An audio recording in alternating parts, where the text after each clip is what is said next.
Hey friends, in this video we are going to study about the structure of chromatin, which is DNA protein interactions that actually makes a unit which is called as nucleosome.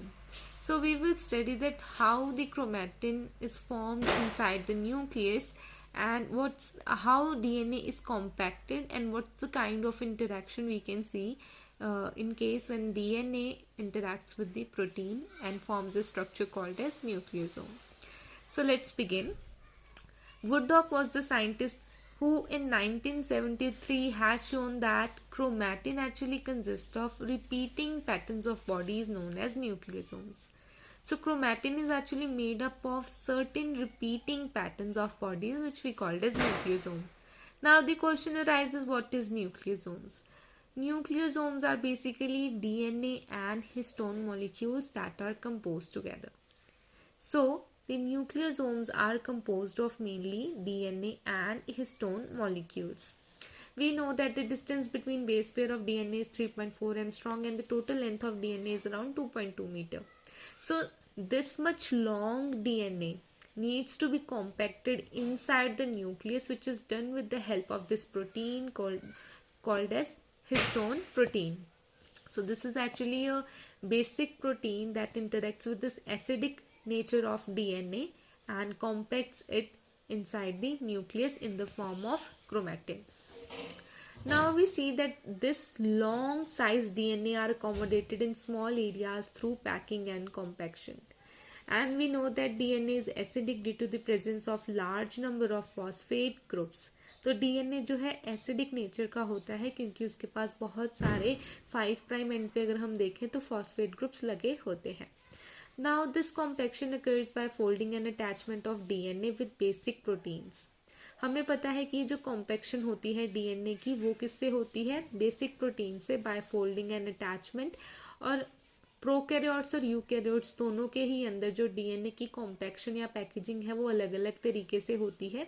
यहाँ पे prokaryotes की बात करें तो DNA के साथ non histone proteins होते हैं, जबकि यूकैरियोट्स में डीएनए के साथ हिस्टोन प्रोटीन्स मिलकर उसको क्रोमैटिन स्ट्रक्चर में कन्वर्ट करते हैं. डीएनए हिस्टोन जो डीएनए और हिस्टोन प्रोटीन्स हैं जब ये एक दूसरे के साथ इंटरेक्ट करके कॉम्पैक्ट होते हैं तो बेसिक यूनिट जो बनाते हैं उसको हम न्यूक्लियोसोम्स बोलते हैं. तो बहुत सारे न्यूक्लियोसोम्स के रिपीटिंग पैटर्न को ही हम क्रोमैटिन बोलते हैं. यहाँ पे सबसे पहले हम प्रोकैरियोट्स की बात कर लेते हैं. जैसा कि मैंने आपको बताया कि प्रोकैरियोट्स के अंदर क्या होता है कि हमारे पास हिस्टोन प्रोटीन्स नहीं होते. तो यहाँ पे जो डीएनए है, सबसे पहले the DNA lies in cytoplasm and it is supercoiled with the help of RNAs and non histone proteins like polyamines. तो यहाँ पे हमारे पास कोई भी जो प्रोकैरियोट्स के अंदर जो डीएनए है वो तो पहली बात साइटोप्लाज्म में होता है क्योंकि न्यूक्लियस जैसा कोई स्ट्रक्चर प्रेजेंट नहीं होता.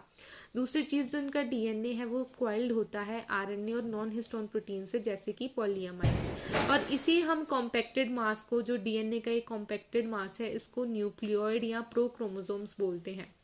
तो प्रोकैरियोट्स के अंदर हमारे पास न्यूक्लियोइड या प्रोक्रोमोसोम होता है विच इज डीएनए एंड पॉलीएमाइन्स की इंटरेक्शन को बोलते हैं. तो इस तरह की पैकेजिंग हम प्रोकैरियोट्स के अंदर देखते हैं. तो ये यहाँ पे प्रोकैरियोट्स के अंदर न्यूक्लियोइड या प्रोक्रोमोसोम बनता है. लेकिन डीएनए के अंदर ये जो यूकैरियोट्स है उसके अंदर ये कंडीशन जो है डिफरेंट हो जाती है. नाउ लेट्स सी कि वो किस तरह से डिफरेंट होती है.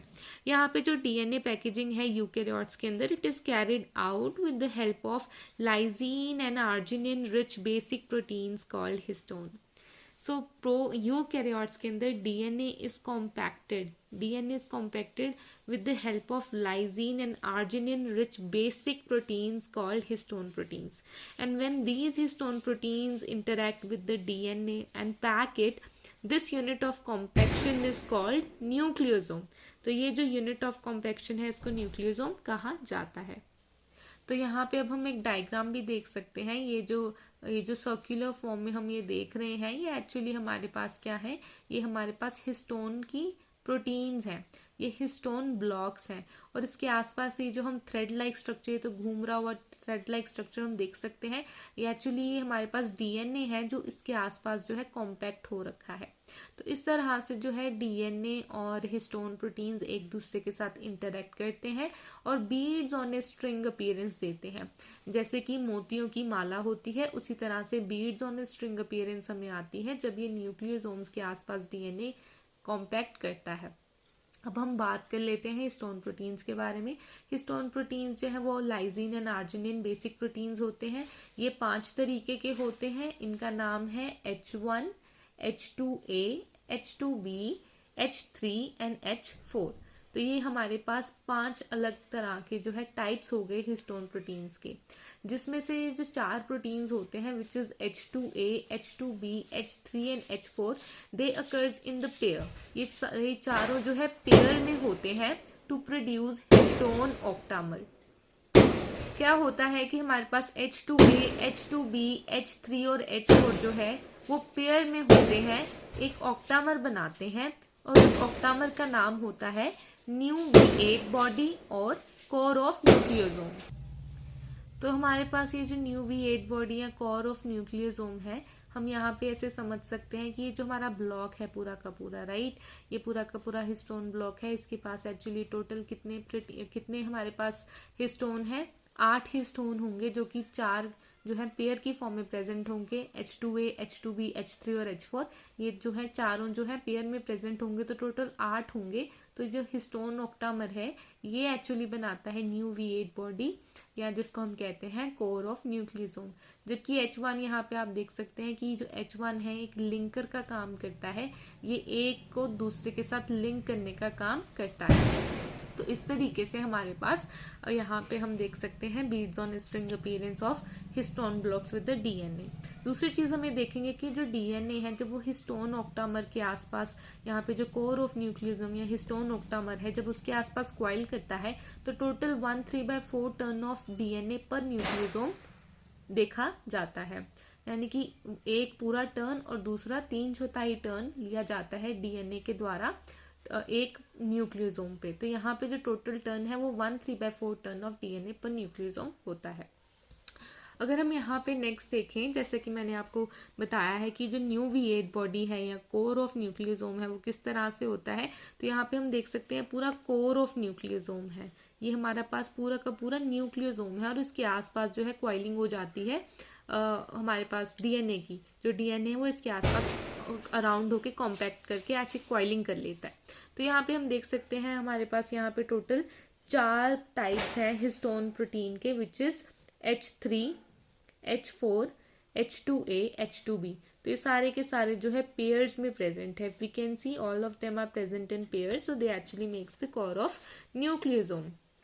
और यहाँ पे हमारे पास ये सारा का सारा जो है आसपास जो है डीएनए जो है क्वाइल हो रखा है न्यूक्लियोसोम के पास, राइट। और ये जो आगे वाला डीएनए है ये जो आगे जाके दूसरे न्यूक्लियोसोम को जाके बाउंड करता है, दूसरे न्यूक्लियोसोम के आसपास जाके क्वाइल करता है। तो ये बीच के जो स्पेस का डीएनए होता है उसको हम स्पेसर डीएनए, लिंकर डीएनए या इंटरन्यूक्लियोसोमल डीएनए बोलते हैं। So this is spacer, linker और इंटरन्यूक्लियोसोमल डीएनए। और यहाँ पे हम एक डायग्राम देख लेंगे कोर ऑफ हिस्टोन मॉलिक्यूल का। तो यहाँ पे हमें बड़े अच्छे तरीके से ही देख सकते हैं, ये डायग्राम दिखाता है कि इसके पास H2A, H2B, H3 और H4 के पेयर्स हैं जो कि हिस्टोन के जो कि ऑक्टामर बना रहे हैं, कोर ऑफ हिस्टोन मॉलिक्यूल बना रहे हैं। यहाँ पे हम ये डीएनए देख सकते हैं किस तरीके से 1/3/4 टर्न लेता है। ये हमारे पास लिंकर, स्पेसर और इंटरन्यूक्लियोसोमल डीएनए बन जाता है। और यहाँ पे हमारे पास क्या है, हिस्टोन H1। तो H1 ऑफ हिस्टोन यहाँ पे है, फिर यहाँ पे आगे आके फिर एक ऐसा जो है स्ट्रक्चर फिर आगे लगा होगा, फिर एक और H1 हिस्टोन लगा होगा, फिर बीच में जो है स्पेसर, लिंकर या इंटरन्यूक्लियोसोमल डीएनए यहाँ पे प्रेजेंट होगा। तो इस तरह से जो है एक बहुत लंबी चेन बनती है और फिर वो बनाती है क्रोमैटिन। बहुत लंबी चेन जब कॉम्पैक्ट कर जाती है तो वो आगे चल के क्रोमैटिन बन जाती है। तो इस तरह से हम हिस्टोन मॉलिक्यूल्स को देखते हैं वो किस तरह से डीएनए के साथ क्वाइल होते हैं। तो चलिए आगे बात करते हैं। यहाँ पे लिखा है कि the positively charged ends of basic amino acids are towards the outside. तो जो हमें पता है histone is made up of basic amino acids such as lysine and arginine, so they actually carries the positive charge which is towards the outside. and they attract the negatively charged strand of the DNA. And we know that about 146 base pair of DNA is wrapped around UV8 body for 1 3/4 turn to form nucleosome of size 11 into 6 nanometer. So this is a kind of fact that we need to know about the nucleosome. Next we can see that DNA connecting two adjacent nucleosome is called linker DNA और spacer DNA और इंटरब्रेड. तो इनको हम मैंने पहले आपको diagram में दिखा दिया. यहाँ पे हमारे पास ये स्पेसर लिंकर या इंटरन्यूक्लियोसोमल डीएनए है. तो इस डीएनए को जो है, जो दो एडजेसेंट न्यूक्लियोसोम को जोड़ता है, कनेक्ट करता है, उसको हम लिंकर, स्पेसर या इंटरब्रेड डीएनए या इंटरन्यूक्लियोसोमल डीएनए बोल सकते हैं. अब हम देखते हैं यहाँ पे जो H1 प्रोटीन है, जो H1 प्रोटीन है वो प्लगिंग प्रोटीन है और वो मार्कर प्रोटीन की तरह एक्ट करता है. यहाँ पे हमने देखा था कि किस तरह से H1 प्रोटीन भी आगे लगा होता है. सो H1 प्रोटीन क्या है, एक मार्कर प्रोटीन की तरह एक्ट करता है. और ये H1 प्रोटीन कहाँ मिलता है, स्पेसर डीएनए के पास मिलता है. अगर nucleosome and linker DNA together constitute chromatosome, तो न्यूक्लियोसोम और लिंकर डीएनए को अगर हम इकट्ठे बताते हैं तो they together constitute chromatosome. Nucleosome chain gives beads on a string appearance under electron microscope. तो इलेक्ट्रॉन माइक्रोस्कोप के अंदर न्यूक्लियोसोम्स को देखा जाए तो वो beads on a string appearance देती है, जो कि हमने डायग्राम में देख लिया है. यहाँ पे भी हम देख सकते हैं, this is the stone octamer, this is the core DNA, this is the linker DNA. We have H1 protein which is present in the linker DNA and this is whole the nucleosome. Now we can see that P. Outlet in 1975 gave the term nucleosome for the repeating units. The nucleosome beads on a string appearance represents the functional euchromatin. ये बड़ी ही important line है कि जो nucleosome की beads on a string appearance है, ये represent करती है फंक्शनल यूक्रोमेटिन. और मैंने आपको बता रखा है पिछली वीडियो में कि यूक्रोमेटिन क्या होता है. It's actually the part of the chromosome which is actually taking part in transcription, translation, is active in replication. So active participation in the genetic activities taken by the euchromatin. तो euchromatin जो होता है उसको true chromatin भी बोलते हैं. और ये जो है beads on string appearance euchromatin ही दिखाती है. नाउ ये जो यूक्रोमेटिन है, being prone to the action of nuclease enzyme, euchromatin is often coiled to form cylindrical solenoid having 6 nucleosomes per turn and the thickness is 30 nanometer. तो euchromatin, क्योंकि अभी जो ये बीड्स ऑन स्ट्रिंग अपीयरेंस है ये बहुत ही simple जो है बीड्स और स्ट्रिंग की अपीयरेंस बनी है, तो न्यूक्लियस एंजाइम आके इस बीड्स ऑन स्ट्रिंग को कहीं डिग्रेड ना कर दे, उससे बचने के लिए यूक्रोमेटिन अपने आप को क्या कर लेता है, दोबारा क्वाइल करके बना लेता है सोलिनॉइड, जिसमें सोलिनॉइड में क्या होता है 6 न्यूक्लियोसोम्स पर टर्न प्रेजेंट होते हैं और टोटल 30 नैनोमीटर की थिकनेस होती है.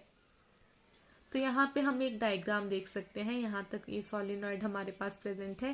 दिस इज 2 नैनोमीटर डीएनए जो है जब हिस्टोन प्रोटीन के साथ इंटरेक्ट करता है तो न्यूक्लियोसोम बनाता है.